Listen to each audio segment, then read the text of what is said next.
ጤና ይስጥልኝ አድማጮቻችን፣ ተመልካቾቻችን እንደምን አላችሁ? እንደምን ሰነበታችሁ? ግርማ ካሳ ነኝ። ይህ ዋሜራ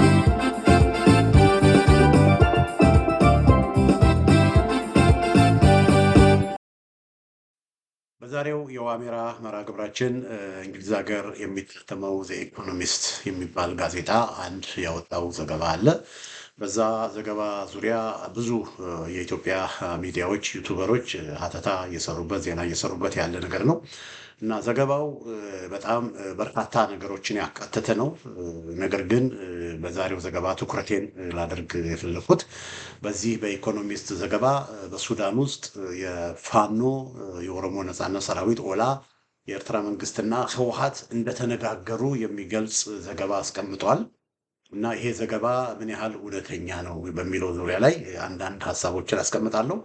እና ይህንን የኢኮኖሚስት ዘገባንም ደግሞ ዋቢ በማድረግ በርካታ ሚዲያዎች የዚህ የዜናውን እውነተኛነት ሳያጣሩ የዜናውን እውነተኛነት ደግሞ ኢቭን ከፋኖ አመራሮችም ራሱ የፋኖ አመራሮች አሉ። አፋሃድ የሚባል ድርጅት አለ፣ አፋብሃ የሚባል ድርጅት አለ። እና ከአፋብሃ አመራር ከአፋሃድም አመራር የፋኖ የሚባሉት እነሱ አይደሉ እንግዲህ ከነዚህ አመራሮች እንኳን ጠይቀው እውነት ነው ወይ ብሎ ሳያጣሩ ዘኢኮኖሚስት የዘገበውን ዘገባ ተቀብለው እንደወረደ የሚያስተጋቡ አንዳንድ ሚዲያዎችን አይቻለሁ። በተለይ እንደው እንደ ምሳሌ ለማቅረብ ኢትዮ ኒውስ የተሰኘው በላይ ማናዬ በቃሉ የሚመሩት የኢትዮ ኒውስ የተባለው ሚዲያ ዩቱብ ሚዲያ ይህን ዜና የኢኮኖሚስትን ዜና እንደወረደ እነሱ ጋዜጠኞች ናቸው።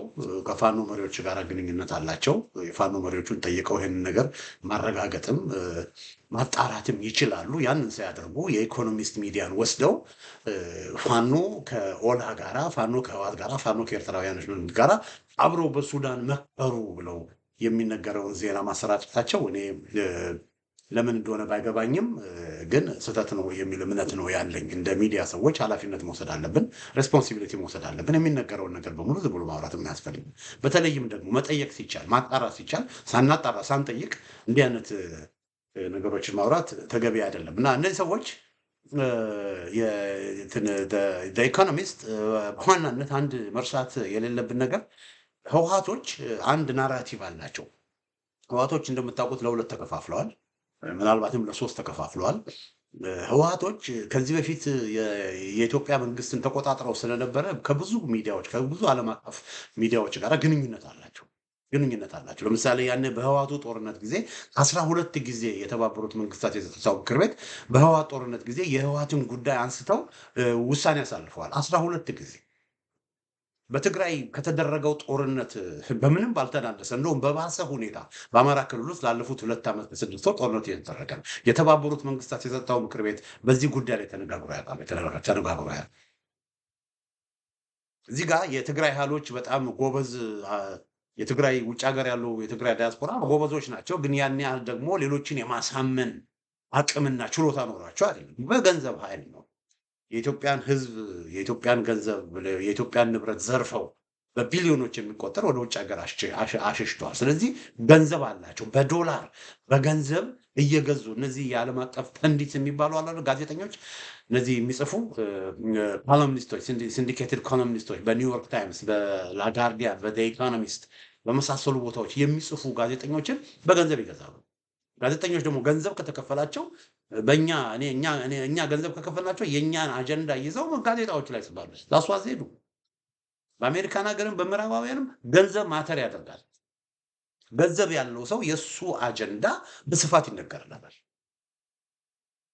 ስለዚህ እነዚህ የዓለም አቀፍ ሚዲያዎችን በገንዘባቸው ስለገዙ እነዚህ የዓለም አቀፍ ሚዲያዎች ስለ ህወሓት በጣም ነበር የሚጽፉት።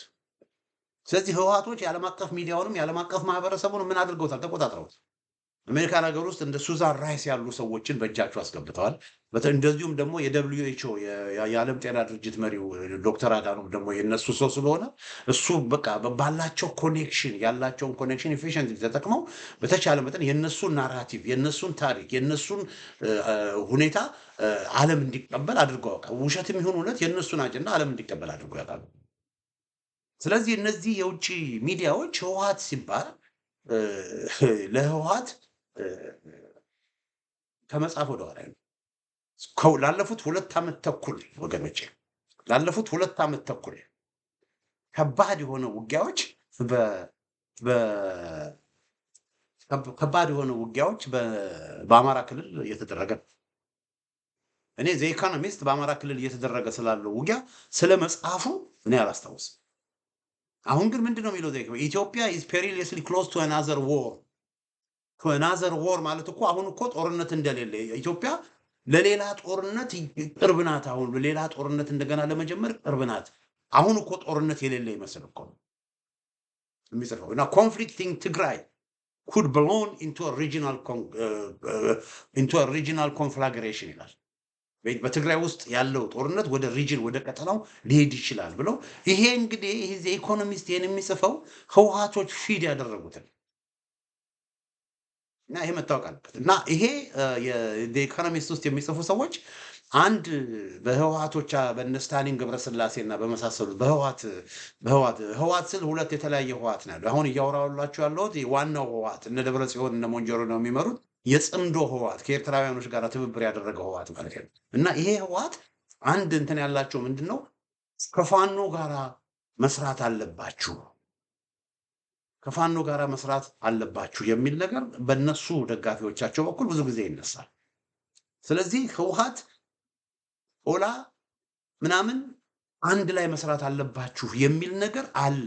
ታስታውሱ ከሆነ በቅርብ ጊዜ ውስጥ አብሮነት የሚባለው ድርጅት ከነ ልደቱ ጋራ እነ ልደቱ ያሉበት የህወሓቶችንም እንደገና ደግሞ ዘመነ ካሴንም እዛ ውስጥ ጋብዘውት እነ ጃዋርን ምናምን አድርገው አንድ ኮንፈረንስ አድርገው እና ያ ስፒሪት ነው አሁን ያለው። ያ ስፒሪት ምንድነው? በቃ ፋኖ ህወሓትና ኦላ እንደዚሁም ኤርትራውያኖችም አንድ ላይ ሆነው መስራት አለባቸው የሚል ነገር አለ። ያንን የሚያቀነቅን አሰላለፍ አለ። እና ይሄን ከሚያቀነቅሉ አሰላለፎች መካከል ደግሞ በዋናነት ያለው ህወሓት ነው። ስለዚህ ህወሓት ከፋኖ ጋራ አብሮ እየሰራ እንደሆነ የማሳየት ስለሚፈልግ ይሄ ዘ ኢኮኖሚስት የሚባለው ጋዜጣ ፋኖ ከኦላና ከህወሓት ጋራ እንደዚሁም ከኤርትራውያን ጋራ አብሮ ለመስራት አብሮ ለመታገል በሱዳን ስምምነት እንዳደረጉ ዘግቧል። እና ይሄ ስምምነት አድማጮቻችን ተመልካቾቻችን እኔ ባለኝ መረጃ የአማራ ፋኖ ብሔራዊ ኃይል አካባቢ ባለኝ መረጃ እንግዲህ የ85 በመቶ የፋኖ ኃይሎችን የሚቆጣጠረው 85 በመቶ የፋኖ ኃይሎችን የያዘው አመራር የአማራ ፋኖ ብሔራዊ ኃይል ነው። እና የአማራ ፋኖ ብሔራዊ ኃይልን በተመለከተ እኔ ያለኝ መረጃ ምንድነው ከኦላ ከኦሮሞ ነጻነት ሰራዊትም ጋር ከህወሓትም ጋራ የሚደረግ ምንም አይነት ግንኙነት ከሁለቱ ድርጅቶች ጋራ የሚደረግ ምንም አይነት ግንኙነት የለም። ከሁለቱ ድርጅቶች ጋራ ምንም የሚደረግ ግንኙነት የለም። የኦሮሞ ነጻነት ሰራዊት ጋር ኦላ ከሚባለው የኦሮሞ ነጻነት ሰራዊትና ከነ ደብረጽዮን ህወሓት ጋራ እንደዚሁም ከነ ጻድቃን ህወሓት ጋር ሁለቱ ህወሓት አይደል ያለው የአብይ የብልጽግና ህወሓትና የጽምዶ ህወሓት ከሁለቱ ጋራ ምንም አይነት ግንኙነት የለም። ሊኖርም አይችልም። ስለዚህ ፋኖ ከህወሓት ጋር ይሰራል የሚባለው ነገር እኔ ባደረኩት ማጣራት ሙሉ ለሙሉ ውሸት ነው የሚል መረጃ ነው እንግዲህ የደረሰኝ። ስለዚህ ዘ ኢኮኖሚስት ይሄንን ሲያወራ የሆነ ናራቲቭ በቃ የተሳሳተ ናራቲቭ ሰው አይምሮ ውስጥ መትከል የሚፈልጉት ነገር አለ። ውሸት በመናገር የተሳሳተ ነገር ያንን መትከል የሚፈልጉት ነገር አለ። እነሱ እሺ ያንን አጀንዳ ይዘው ግን ሌሎች ሚዲያዎች ግን ፋኖ ባልዋለበት ዋለ እየተባለ ሲነገር የተነገሩ የውሸት ዘገባዎችን እየሰሙ ከማራገብ ፋኖችን ደውሎ ማጣራት ይቻላል። እና ይሄ እንግዲህ ዘ ኢኮኖሚስት ዘገባ እንግዲህ ይሄ ከዘ ኢኮኖሚስት ዘገባ ይሄንን ነው የምናየው። ዘ ኢኮኖሚስት ዘገባ አድማጮቼ ተመልካቾቼ ተመልከቱ።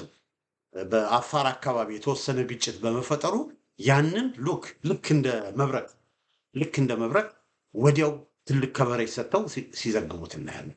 ግን ለ2 ዓመት ተኩል በአማራ ክልል ያ ሁሉ ጦርነት ሲደረግን ሲዘግቡ አናይም። እና ኢቭን የፋኖን ስምም ራሱ አሁን የጠሩት በህወሓት ምክንያት ስለ ህወሓት መዘገብ ስላለባቸው የፋኖንም ስም ጠሩና ፋኖ ህወሓት ኦላ ኤርትራውያን ተነጋገሩ ብለው አደረጉ። ለምን አሁን ፋኖ የህወሓት ወዳጅ አድርጎ ለማቅረብ እና ይሄ በፋኖ ላይ የሚደረግ የተሳሳተ ዓለም አቀፍ ፕሮፓጋንዳ ነው። ፋኖ ከህወሓት ጋራ ከኦሮሞ ነጻነት ሰራዊት ጋራ የሚሰራበት ምን ምክንያት የለም። አንደኛ የመርህና የዓላማ ጉዳይ የመርህና የዓላማ ጉዳይ የፋኖ ዓላማ ምንድነው? የኦነግ ዓላማ የኦላ ዓላማ ምንድነው? የህወሓት ዓላማ ምንድነው? መሰረታዊ በሆነ መንገድ ኦላ የሚባለው ድርጅትና ህወሓት መሰረታዊ በሆነ መንገድ ከአብይ አህመድ በምንም አይለዩ። ፋኖ እኮ እና አብይ አህመድን የኦሮሞ ብልጽግናን የሚታገለው እኮ እና አብይ አህመድን በግለሰብ ደረጃ እነ ሽመልስ አብዲሳን እነ አዳነች አቤቤን በግለሰብ ደረጃ ስለሚቃወም አይደለም። ፋኖ እና አብይ አህመድን የሚታገለው እና አብይ አህመድ እያራምዱት ያለው ፖለቲካ አማራ ጠል ስለሆነ ኢትዮጵያ ጠል ስለሆነ ጎጂ ስለሆነ ነው። ያን ፖለቲካ ደግሞ ህወሓቶችና የኦሮሞ ነጻነት ሰራዊት ኦነጎች የሚቀበሉትና እንዲቀጥል የሚፈልጉ ፖለቲካ ነው። ስለዚህ በመርህ ደረጃ በዓላማ ደረጃ ፋኖ ከህወሓትም ጋራ ከኦላ ጋራ ሊሰራ አይችልም። ፋኖ ያንን የሚሰራ ከሆነ ፋኖ መሆኑ ቀረ ማለት ነው። ለምን? ፋኖ ማለት ለአማራው ህልውና፣ ለኢትዮጵያ አንድነት፣ ለኢትዮጵያ ደህንነት የሚታገል ድርጅት ማለት ነው። ፋኖ የሚያሰኘው የፋኖ ይዞ የተነሳለት ዓላማ ነው። ያንን ዓላማ ትቶ ከህወሓትና ከኦላ ጋር ፋኖ የሚሰራ ከሆነ ፋኖ መሆኑን ቀረ አቆመ ማለት ነው። ስለዚህ ፋኖ ማንነቱን ራሱን አያጠፋም። ህወሓትና ኦላ የሚባሉ ድርጅቶች አመለካከታቸውን እስካልቀየሩ ድረስ በዘር ፖለቲካ ማመናቸውን እስካላቆሙ ድረስ አሁን ያለው የዘር ህገ መንግስት የዘር አወቃቀር እንዲቀየር እስካልሞከሩ እስካልፈለጉ ድረስ ከነሱ ጋር የሚደረግ ምንም አይነት ትብብር ምንም አይነት ነገር የለም። አንድ ያለው ነገር ግን ምንድነው? የአማራ ነፃ የፋኖች በአሁኑ ጊዜ ከህወሓት ጋር ጠብ የላቸው። ህወሓት ስላችሁ ሁለት ህወሓቶች አሉ። ይቅርታ አድርጉልኝ፣ ከሁለት ህወሓቶች አሉ። አንደኛው ህወሓት እነ ጻድቃን እነ ጌታቸው ረዳ ያሉበት የብልጽግና ህወሓት ነው። ይሄ የብልጽግና ህወሓት ጀነራል ተፈራ ማሞ እንዳሉት 12ኛ ያገዛዙ እዝ ነው። የፋኖ ጠላት ነው።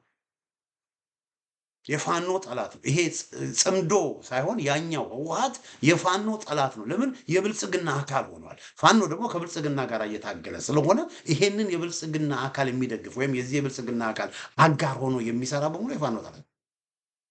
ለምን? ፋኖ ከብልጽግና ጋር ሆኗ ትግል ያዘ። ስለዚህ ይሄንን ፋኖ ተው፣ ይሄንን ህወሓት ተው። ያኛው ህወሓት ግን የጽምዶ ህወሓት ግን በፋኖ ላይ እስካሁን በአማራው ማህበረሰብ ላይ እስካሁን ጠጠር አልወረወረም። ስለዚህ ከሱ ጋር ሊኖር የሚችል ጸብ የለም። አሁን ራይት ነው። ከሱ ጋር ሊኖር የሚችል ጸብ የለም። ከሱ ጋር ጸብ የሚኖረው ምንድነው? አንድ እርምጃ ወደፊት ብለው ወደ ወልቃይት የሚገቡ ከሆነ ያኔ ከአማራው ጋር ጠብ ይጀመራል ማለት ነው። እስካሁን ግን ምንም ነገር ስላላደረጉ ምንም ነገር ስላልተነኮሱ የፋኖ ደግሞ በአሁኑ ጊዜ ከአገዛዙ ጋር እየታገለ ስላልሆነ ሌላ ግንባር ሌላ ፍሮንት ፎር ኖ ሪዝን የሚከፍትበት ምንም ምክንያት የለም። ህወሓቶች እነ ደብረጽዮን አርፈው በተቀመጡበት ቦታ አርፈው ቁጭ ባሉበት ቦታ ለምንድን ነው ከነሱ ጋር አላስፈላጊ ግንባር አላስፈላጊ ውጊያ የሚደረገው?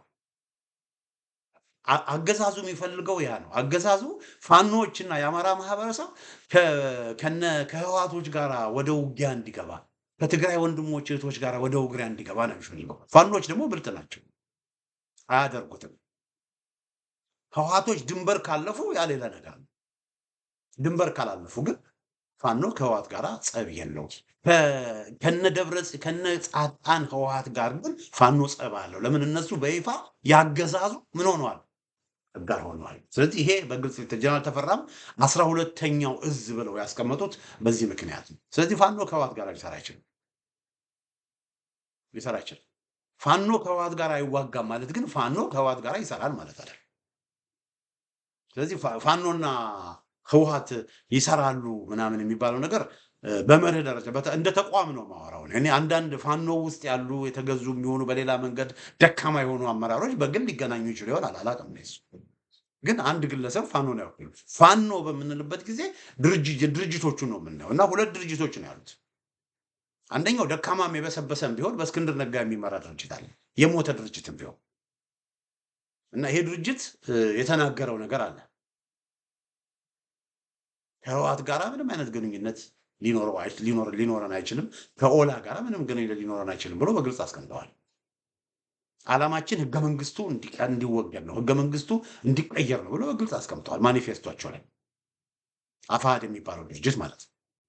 እንዳልኳችሁ ደካማም የበሰበሰም እየሞተ ያለ ድርጅትም ቢሆን ማለት ነው። ሌላው ደግሞ 85 በመቶ የሚሆነው ድርጅት ደግሞ 85 በመቶ ፋኖችን ደግሞ ያቀፈው ድርጅት እንደሆነ ከወሰድን ይሄ ድርጅት በግልጽ ፋኖ ከማን ጋር እንደሚተባበር መስፈርቶችን አስቀምጧል። ያ መስፈርት ምንድን ነው? አንደኛ በኢትዮጵያ ውስጥ ስር ነቀል ለውጥ እንዲመጣ የሚፈልግ ስር ነቀል ለውጥ ማለት ይሄ አሁን ያለው ስርዓታዊ የጎሳ የዘር ቆሻሻ ህገ መንግስት ፕሮፌሰር ኃይሌ ላሬቦ ኮተት ያሉት ህገ መንግስት ኮምፕሊትሊ ተነቅሎ መጣል አለበት። ሁለተኛ በአማራው ማህበረሰብ ላይ የደረሰው ጄኖሳይድ የዘር ማጥፋት ወንጀል ሪኮግናይዝ ማድረግ አለበት። አንድ ሰው ላለፉት 30-40 ዓመታት ሲስተማቲክ የሆነ መዋቅራዊ የሆነ በአማራው ማህበረሰብ ላይ የተፈጸመ በደል፣ የተፈጸመ ግፍ፣ የተፈጸመ የዘር ማጥፋት፣ የተፈጸመ የዘር ማጽዳት ወንጀሎች አሉ። ይሄ እነዚህ ምን መሆን አለባቸው? ሪኮግናይዝ መሆን አለባቸው። ሶስተኛ አሁን ያለው የጎሳ አወቃቀር ሙሉ ምን መሆን አለበት? መፍረስ አለበት። አራተኛ ማንም ኢትዮጵያዊ አማራው ብቻ አይደለም፣ የአማራ አገሩ ሁሉም ኢትዮጵያ ነው። አማራው ወያኔና ኦነግ ሸንሽነው በሰጧት የአማራ ክልል በምትባል ብቻ ሳይሆን በመላው አገሪቷ አማራ የመኖር መብት አለው። የአማራው ማህበረሰብ የመኖር መብት አለው። ሁሉም ኢትዮጵያ የአማራ አገር ነው ብለው ነው ፋኖ የሚያምኑት። ስለዚህ ሁሉም ኢትዮጵያ የአማራ አገር ስለሆነ አማራ ሁሉም ኢትዮጵያ በነገራችን ላይ የኦሮሞ ሀገር ነው። ሁሉም ኢትዮጵያ የትግራይ ሀገር ነው። ስለዚህ ማንም ኢትዮጵያዊ በሁሉም የኢትዮጵያ ክፍል የመኖር የመስራት፣ የመነገድ፣ ሀብት የማፍራት፣ የመውጣት፣ የመግባት፣ የመመረጥ መብት አለው ብሎ ነው ፋኖ የሚያምኑ። ስለዚህ በእነዚህ ነገሮች በእነዚህ መሰረታዊ ጉዳዮች ላይ የማይስማማ አደረጃጀትም ሆነ ቡድን ጋር ፋኖ ሊሰራ አይችልም፣ አፋብኃ ሊሰራ አይችልም ብሎ በግልጽ አፋብኃ መስፈርቶች አስቀምጧል። ስለዚህ በዛ መስፈርት መሰረት ተቋሙ የፋኖ ተቋሞች 85 በመቶ የሚሆነውን ፋኖ ያቀፉት ተቋሞች በተቋም ደረጃ ያወጡትን ኦፊሻላዊ ደብዳቤዎችና መግለጫዎች ነው ማየት ያለብን። በማኒፌስቶ ደረጃ ያስቀመጡትን ነው ማየት ያለብን። ስለዚህ በዛ መሰረት ከፋኖ ጋር የሚሰራ ከኦላ ጋር የሚሰራ ከህወሓት ጋር የሚሰራ ምንም አይነት የፋኖ አደረጃጀት የለም። ስለዚህ ይሄ በግልጽ ሊታወቅ ይገባል። ስለዚህ እነ ኢኮኖሚስት ከበስተጀርባ የህወሓት አክቲቪስቶች የህወሓት ሰዎች ገፍተዋቸውና ገንዘብ ሰጥተዋቸው የሚጽፉት ነገር አይደለም። እሱን መጻፋቸውን ይቀጥላሉ። ግን ሜንስትሪም የኢትዮጵያ ፋኖ ደጋፊ ነን የሚሉ ሚዲያዎች ግን እንዲህ አይነት ነገርን ይዘው ግን ማራገብ የሚባቸው እና ፋኖን በተመለከተ የሚመጡ ዜናዎች ካሉ የፋኖ አመራሮችን ደውሎ ማጣራትን መጠየቅ ያስፈልጋል። ማንም አውሮፓና አሜሪካ ያለ ነጭ ጋዜጠኛ በገንዘብ የተገዛ ጋዜጠኛ አንድ ነገር ስለጻፈ ወስደን ያንን ማራገብ እጅግ በጣም ስህተት ነው። ስለዚህ አድማጮቻችን፣ ተመልካቾቻችን እኔ የአማራ ፋኖ ህዝባዊ ድርጅትም የአማራ ፋኖ ብሔራዊ ኃይልም እነዚህ ሁለቱ ድርጅቶች ያወጧቸውን መግለጫዎች ብዙ ጊዜ የሚናገሩትን ከግምት በማስገባት እንደዚሁም ደግሞ አንዳንድ የፋኖ አመራሮችንም ጠይቄ ባደረግኩት ማጣራት ይሄ ኢኮኖሚስት የሚባለው የዘገበው ነገር በሙሉ ኮምፕሊትሊ ውሸት። የኢትዮጵያ ህዝብ እንዲያውቅ የሚያስፈልገው የአማራው ማህበረሰብ እንዲያውቅ የሚያስፈልገው ፋኖ ከህወሓት ጋር እየሰራ አይደለም፣ ሊሰራም አይችልም። ፋኖ ከኦነግ ጋር እየሰራ አይደለም፣ ሊሰራም አይችልም። ይሄ በግልጽ ሊታወቅ ይገባል። ኤርትራን በተመለከተ ፋኖ ከሱዳን መንግስትም ጋር ከአሜሪካ መንግስትም ከውጭ ሀገር መንግስትም ጋር ግንኙነት የመመስረት መብት አለው፣ መመስረትም አለበት። ስለዚህ ከኤርትራውያኖች ጋር ግንኙነቶች አሉ። ልክ ከሱዳን መንግስትም ጋር ከሌሎችም መንግስትም ጋር ግንኙነት እንዳለ ውጭ ሀገር ያሉ የፋኖ ደጋፊዎችም ከአሜሪካ መንግስትም ጋር ቢሃፍ ኦፍ ፋኖ እየተነጋገሩ እንዳለ ከኤርትራ መንግስትም ጋር የውጭ ሀገር ዜጋ ስለሆነ በተለይ አንዳንድ እቃዎችን በዛ በኩል እንዲገቡ ሌላም ካስፈለገ ከኤርትራ መንግስት ጋር ፋኖ ግንኙነት ቢያደርግ እኔ ችግር ይኖራል ብዬ አላስብም።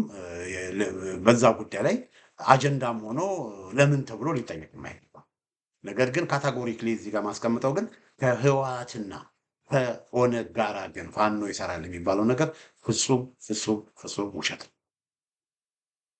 ፋኖ ያንን ካደረገ ኦነግም ህወሓትም ፖለቲካቸውን ካልቀየሩ ፖለቲካቸውን ይሄ የሚያራምዱትን የዘረኛና ክፉ በጣም ክፉ ፖለቲካቸውን ዘረኛ ጠባብ ፖለቲካቸውን ካልቀየሩ ከነሱ ጋር የሚሰራ ከሆነ ፋኖ ታዲያ ለምንድን ነው አብይ አህመድን የሚዋጋው?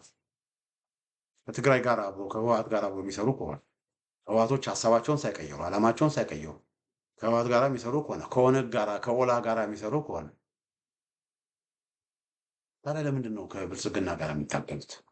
ብልጽግና ታዲያ ለምንድን ነው የሚታገሉት? ስለዚህ የፋኖ ጸብ ብልጽግና ይሄ በግልጽ ሊታወቅ ይገባል። ይሄ አንዱ ነው። ሁለተኛ ከዚህ ጋር በተገናኘ መቀመጥ ያለበት ነገር አለ። አድማጮቻችን፣ ተመልካቾቻችን እንግዲህ ይሄ ከመርህ ደረጃ ነው ማውራት። ከመርህ ደረጃ ፋኖ ከኦነግም ጋር ከህወሓትም ጋር ሊሰሩ አይችሉም ብያለሁ። ከመርህ ደረጃ ያ ማለት ግን ሄደው ከኦላ ጋር ይዋጋሉ ከህወሓት ጋር ይዋጋሉ ማለት አይደለም። ኦላዎችም መስመራቸውን ይዘው እስከተቀመጡ ድረስ ህወሓቶችም መስመራቸውን ይዘው እዛ ቦታቸውን ይዘው እስከተቀመጡ ድረስ ከነሱ ጋር በመዋጋት ሌላ ግንባር ፋኖ አይፈጥም። ስለዚህ from tactical perspective ከታክቲክ አንጻር ከስትራቴጂ አንጻር ፋኖ ትኩረቱ በአሁኑ ጊዜ ትኩረቱ ብልጽግና ላይ ነው። ብልጽግና ላይ የብልጽግና ዘረኛው የብልጽግና ግዛት ላይ ነው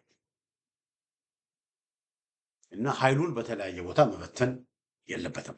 መበተን እንዳልኳችሁ ነው። መበተን ካስፈለጉ አሁን ለምሳሌ የኦሮሞ ነጻነት ግንባርም ቢሆን ህወሓቶችም ቢሆን እልፍ ሄደው ወደፊት መጥተው የህዝቡን ደህንነት አደጋ ላይ የሚከት ነገር የሚያደርጉ ከሆነ ፋኖ ምንም ምርጫ የለውም። ኦነግንም ህወሓትንም የኦሮሞ ብልጽግናንም ሶስቱንም ይታገላል። ሶስቱንም ደግሞ የመታገል አቅም አለው ፋኖ። ሶስቱንም ህወሓትንም ኦነግንም የብልጽግና አገዘ ሶስቱንም በሶስት አቅጣጫ የመመከት አቅም አለው ፋኖ ወገኖች። ስለዚህ በዚህ ስጋት አይግባል።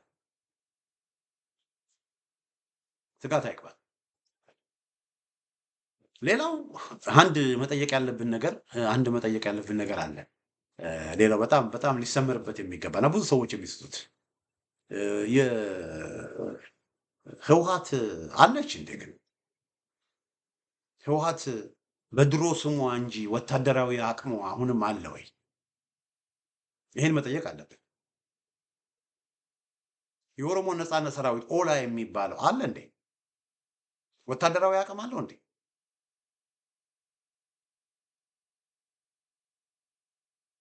በጣም ያወራሉ። በተለይ የኦሮሞ ነጻነት ሰራዊት የሚባለው በጣም ያወራሉ። ነገር ግን እኔ ባለኝ መረጃ የኦሮሞ ነጻነት ሰራዊት እየከሰመ ያለ ድርጅት ነው። የኦሮሞ ነጻነት ሰራዊት በዋናነት በጉጂና በጉጂ ዞንና በወለጋ ነበር በዋናነት የሚንቀሳቀስ። በተወሰነ መልኩ በምዕራብ ሸዋ አካባቢ ነበር በጃልሰኝ የሚመራው እና በጃልሰኝ የሚመራው ለቆ ያው እጁን ለአገዛዙ ይሰጣል። ስለዚህ በዋናነት ወለጋ ነበርና ወለጋም አካባቢ በተለይ አንፊሎ ወረዳ የነበረ ትልቅ የነ ጃልመሮ ካምፕ እዛ በጣም ትልቅ የደደቢት የነ ጃልመሮ ደደቢት ማለት ይቻላል። ደደቢት ዋና ሳህል ትልቁ ካምፕ እሱን መከላከያ ከያዘው በኋላ ከዛ በኋላ የኦሮሞ ነጻነት ሰራዊት ቤዚክሊ የተበተነበት ሁኔታ ነው ያለው። በተደራጀ መልኩ ተንቀሳቅሰው ወረዳ ውስጥ ያለ አንድ ትንሽ ቀበሌ እንኳን ይዘው ተቆጣጥረው ሲያስተዳድሩ አናቅም። አንድ ተቆጣጥረው የሚያስተዳድሩት ወረዳ የለም። ተቆጣጥረው የሚያስተዳድሩት ቀበሌ የለም። ምንም የሚያደርጉት ምንም ኦፕሬሽን የለም እና ሚሊተሪሊ የኦሮሞ ነጻነት ሰራዊት የሚባለው ኮምፕሊትሊ ሙሉ ለሙሉ ጠፍቷል እንኳን ባይባል ኮምፕሊትሊ ዲሴብልድ የሆነበት ሁኔታ ነው ያለው። ከዚህ በፊት በወለጋ የነበረው አይነት ነገር አሁን የለም እና የኦሮሞ ነጻነት ሰራዊት አሁን ያለው በስም ብቻ ነው ማለት ይቻላል። እዚህና እዛ የሚንቀሳቀሱ ይኖራሉ፣ ግን እነሱ ከሽፍትነት ያለፈ የተደራጀ እንደ አንድ ትልቅ ታጣቂ ቡድን ትልቅ ክብደት ተሰጥቶት ሊቆጠር የሚችል ኃይል እየመሩ አይደለም። ስለዚህ የኦሮሞ ነጻነት ሰራዊት የሚባለው ወገኖች ይሄን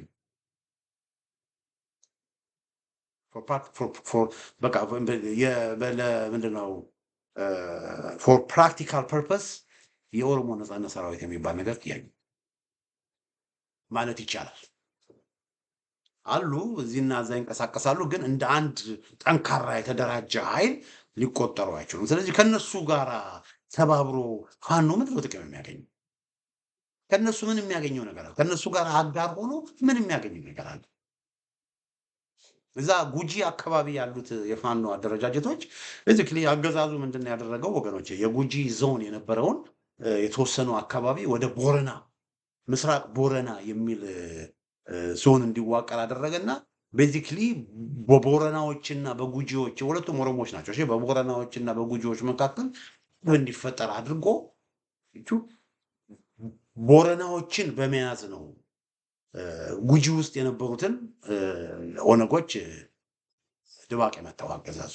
ህዝብ ከህዝብ በማጣላት ኦሮሞ ከኦሮሞ በማጣላት እና አሁን ጉጂም አካባቢ ብዙም ይሄን ያህል የኦነግ እንቅስቃሴ የለም። ወለጋም ይሄን ያህል የኦነግ እንቅስቃሴ የለም። በየቦታው በተለያየ ቦታ በዝዋይ በዝቋላ አቦ አካባቢ በዝዋይ መስመር፣ በወለንጭቲ መስመር፣ በፍቼ መስመር በየቦታው እያገቱ ገንዘብ የሚቀበሉ አሉ። ግን እነዚህ ኦላ አይደሉም። እነዚህ የብልጽግና የኦህድድ ሰዎች ናቸው። የኦህድድ ሰዎች በኦላ ስም ኦነግንን እያሉ የሚዘርፉ ሌቦች፣ ሽፍታዎች፣ ወንበዴዎች፣ ዘራፊዎች በብዛት አሉ እና እነዚህ ግን ኦላ አይደሉም። ኦላ በነጃልመሮ የሚመራው ኦላ በጉጂና በወለጋ የነበረው ነው። እሱም እንደምታዩት ያን ያህል እንቅስቃሴ እያደረገ ወደፊት አይነሳ ማለት አይደለም፣ ግን ያን ያህል ወታደራዊ አቅሙ የመነመነ ነው። ስለዚህ ከኦላ ጋር እንዳልኳችሁ በመርህ ደረጃ ከኦላ ጋር ሊሰራ አይችልም። እንደገና ደግሞ እሺ ደግሞ ወታደራዊ ጠቀሜታ ለማግኘት ኃይል ለማግኘት ምንድነው የጠላት ወዳጄ ነው የሚለውን በጣም የተሳሳተ መርህ እሱን ተቀብሎ ከነሱ ጋር እንስራም ደግሞ ቢባል ምንም ከነሱ ጋር በመስራት ፋኖ ምንም የሚያገኘው ነገር የለም። ያንን ሁለተኛ ፋኖ ምናልባት የወለጋ ፋኖች ቢዛሞ ፋኖ ካልሆነ ሌሎች የፋኖ አደረጃጀቶች ከኦላ ጋር የሚያገናኛቸውም ነገር የለም። ከኦላ ጋር የሚያገናኛቸውም ነገር ኦላ አዲስ አበባ ዙሪያ የለም። አዲስ አበባ ዙሪያ ያለው ፋኖ ነው። ስለዚህ ይሄ ሊታወቅ ይገባል። ወደ ህወሓት በምንመጣበት ጊዜ ህወሓት በድሮ ስሟ ነው ያለችው ወገኖች። አንደኛ መርሳት የሌለብን ህወሓቶች ምን ሆነዋል? ለሁለት ለሶስት ተከፍለዋል። በቀደም ዕለት እንደውም እርስ በርስ ሲዋጉ ነበር፣ ቲዲኤፍ እና ቲፒኤፍ በሚል የትግራይ ዲፌንስ ፎርስ የሚባለው በነ ሞንጆሪኖ የሚመራው በነ ደብረጽዮን የሚመራው አለ። እንደገና የትግራይ ፖፑላር ፎርስ ወይም ፍሮንት የሚባለው ደግሞ እነ ጻድቃን ያሉበታል። እና እነዚህ ሁለቱ ጨርጨር አካባቢ አፋር ድንበር አካባቢ ምን ሲሆኑ ነበር? ሲዋጉ ነበር። ይህን ያዙልኝ። እና እርስ በርስ እየተዋጉ እርስ በርስ እየተጠላለፉ ያሉ ናቸው። ሁለተኛ የቲዲኤፍ የሚባለው እንግዲህ እነ ደብረጽዮን ነው አይደለ? የነ ደብረጽዮን ኃይል 200 ምናምን ሺህ አለን ይላሉ እንጂ ወገኖች ከ50 ሺህ በላይ ሰራዊት ያላቸው አብዛኛው ሰራዊቱ ጥሏቸው ሄዷል። አብዛኛው የትግራይ ወጣት ወገኖቼ ጥሎ ሄዷል። ስለዚህ እነዚህ ሰዎች ምንም አቅም ስለሌላቸው ምንም ጉልበት ስለሌላቸው ነው ሄደው የኤርትራ መንግስት ጋር በትግራይ ህዝብ ላይ ስንት ነገር ያደረጉ የኤርትራ መንግስት ጋር በትግራይ ህዝብ ላይ ስንት ወንጀል የፈጸሙ የኤርትራ መንግስት ጋር ሄደው ከነሱ ጋር ዝምድናና ትብብር ወይም እነሱን አባባል ውሰድና ጽምዶ የሚባለውን ነገር የመሰረቱት ለምንድን ነው? አቅም ስለሌላቸው እና ወታደራዊ እንቅስቃሴ ለማድረግ ወገኖች ሎጂስቲክ ያስፈልጋል፣ ስንቅ ያስፈልጋል፣ ትጥቅ ያስፈልጋል።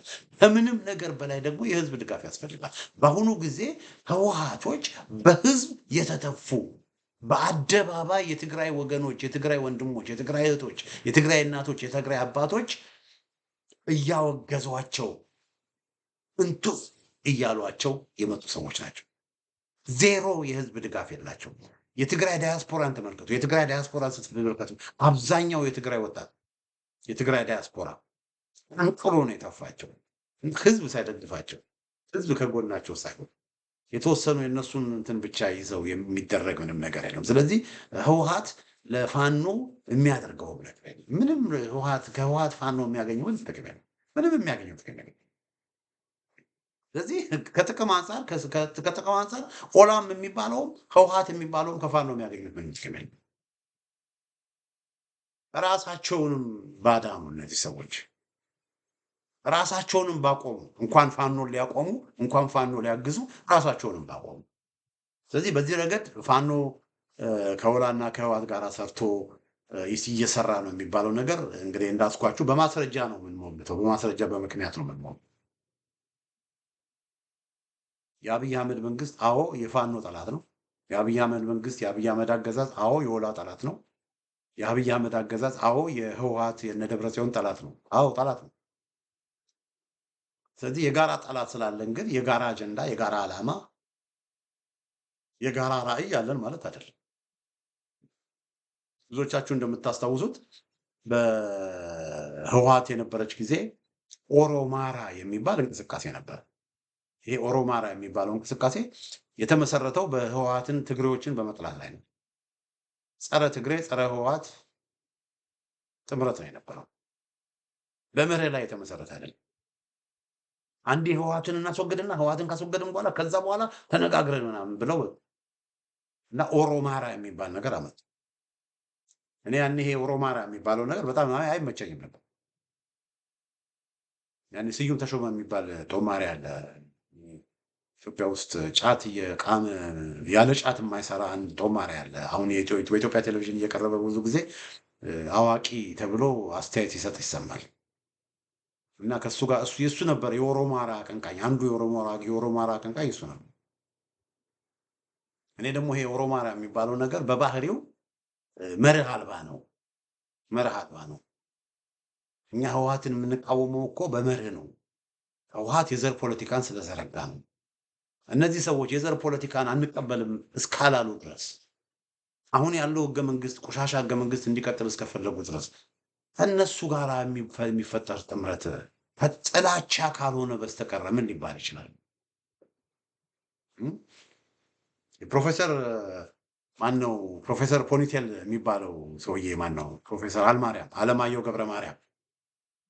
ገብረ ማርያም ነው ስሙ። ያው አልማርያም ይላል። አለማየሁ ገብረ ማርያም ምሳሌ ጠንካራ በየጊዜው አርቲክሎች እየጻፈ ህወሓትን ይከስ ነበር። ህወሓትን እንትን ይል ነበር። በየሳምንቱ ኢትዮ ሚዲያ ላይ ጽሁፉ ይወጣ ነበር። አሁን አብይ አህመድ ስልጣን እንኳን ሳይሆን በቃ አብይ አህመድ ሆይ ሆይ ሲለው በቃ ያ አሁን ኢትዮ ሚዲያ ላይ ሳይሆን ኢትዮጵያ ሄራልድ ላይ ይጽፋል። የአብይ አህመድ አጨብጫቢ ሆኑ። እንግዲህ ህገ መንግስቱ አልተቀየረም። የዘር ፖለቲካው አልተቀየረም። የሱ ጠብ ያኔ እንግዲህ በወያኔ ጊዜ እንግዲህ የሱ ጠብ ህገ መንግስቱ ላይ ሳይሆን ሰብአዊ መብት ረገጣው ላይ ሳይሆን ግፍና ሰቆቃው ላይ ህወሓቶች የሚፈጽሙት ግፍና ሰቆቃ ላይ ሳይሆን የሱ ጠብ ያኔ እንግዲህ ትግሬዎችን ስለሚጠላ ነበር ማለት ነው። በቃ ትግሬዎች ላይ ጥላቻ ስለነበረበት፣ ወያኔዎች ላይ ጥላቻ ስለነበረ፣ ዘረኛ ስለነበረ ነው ማለት ነው።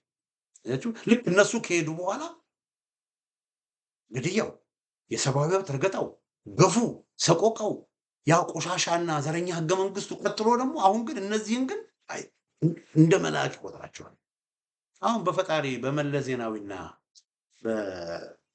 ዜናዊ የነበረው ስርዓትና ህገ መንግስት አይደለም ወይ በአብይ አህመድ ያለው? በመለስ ዜናዊ የነበረው አወቃቀር አይደለም ወይ በአብይ አህመድ ያለው? ስለዚህ ያኔ መለስ ዜናዊን የምንተች የነበርን ሰዎች አሁን አብይ አህመድን የምናመልክ ከሆነ አመለካከታቸው ሁሉ አንድ አይነት ሆኖ ያኔ እነመለስን የምንጠላው በሰውነታቸው በማንነታቸው ትግሬ ስለነበሩ ነበር ማለት ነው።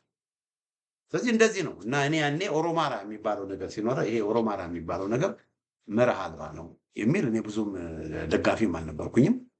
እና አሁንም እንደዚህ ነው። አሁንም እነ ጃዋር እነ ልደቱ እነ አቶ ልደቱ እነ ጃዋር አይ ቲንክ ዘመነ ካሴም እዛ ውስጥ ሳይኖርበት አይቀርም ከነሱም ጋር ሆይ ሆይ እያለ ሳይሆን አይቀርም ብዬ አስባለሁ። እነዚህ አንድ ላይ ሆነው በቃ ጥምረት አንድ ላይ ሆነው በቃ ሲቪል ዲስኦቢዲየንስ ካምፔን ምናምን በሚል የተለያየ ስራ ለመስራት የሚያደርጉት ነገር ውጤት ያለው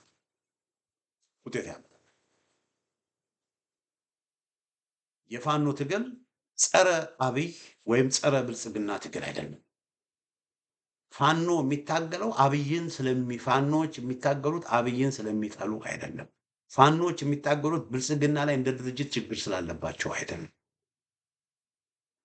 ፋኖች የሚታገሉት ስርዓቱ እና አብይ ያራምዱት ያለውን ስርዓት ነው። ስለዚህ ስር ነቀል ለውጥ እንዲመጣ ነው ፋኖች እየታገሉ ያሉት። ስለዚህ ይህንን ትልቅና የከበረ አጀንዳ የከበረ ዓላማን ማሳነስ አያስፈልግም እና ፋኖ ከወላና ከህወሓት ጋራ ይሰራል የሚባለው ነገር አንደኛ ውሸት ነው። ሁለተኛም ደግሞ ከህወሓትና ከወላም ጋራ ሰርቶም የሚያገኘው ምንም ጥቅም ምንም ቤኔፊት የለም።